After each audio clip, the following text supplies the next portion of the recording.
Well, it's 1 for the money, 2 for the show, 3 to get ready. Now go, cat, go. But you know the song. Well, I have a personal connection to the man who wrote it. I can never hear that song without thinking of a quiet morning I spent in the Toronto airport with Carl Perkins.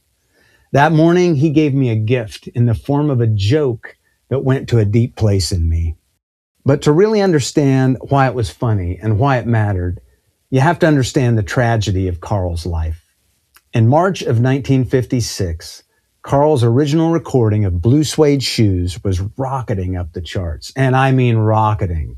It was hitting the top of the country, R&B, and pop charts simultaneously. By any definition, that is a massive hit record. But on March 22nd, 1956, while the song is headed for the stratosphere, Carl and his band are driving to New York City to play the Perry Como Show and the Ed Sullivan Show. On the way, near Dover, Delaware, they were involved in a catastrophic car crash.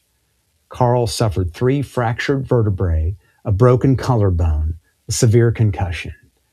So while his genre-bending hit is opening doors all over the world, Carl was lying in a hospital bed, watching the momentum of a musical lightning strike run its course without him. And while he's recovering, Elvis Presley records the song. Elvis's version erupts, making him the king of rock and roll. Carl had to watch that happen from the sidelines. The next decade involved a lot of struggle for Carl. Alcoholism, the loss of his brother, who was also in that wreck. But the real music makers always knew who he was. They knew he was the real deal. The Beatles idolized him. They recorded 3 of his songs, including Everybody's Trying to Be My Baby, lead vocal John Lennon.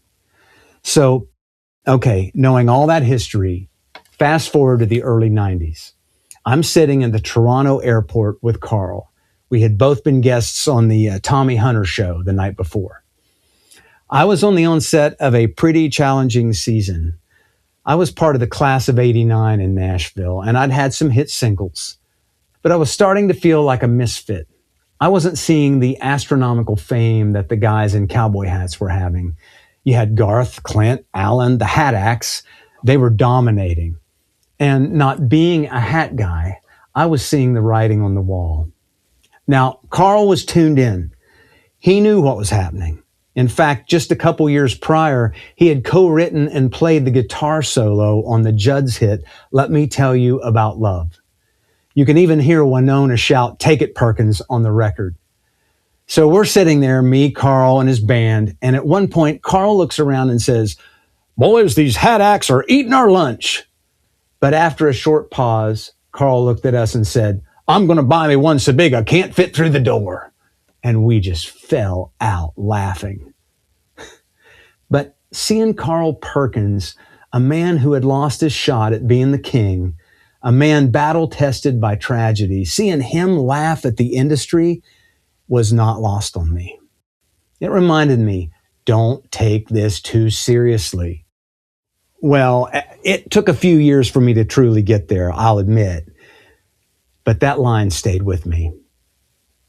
At this point in my life, I'm honestly grateful for how my path has unfolded, and I'm so grateful for gifts along the way from soulful, heartful artists like Carl Perkins. Thank you, Carl.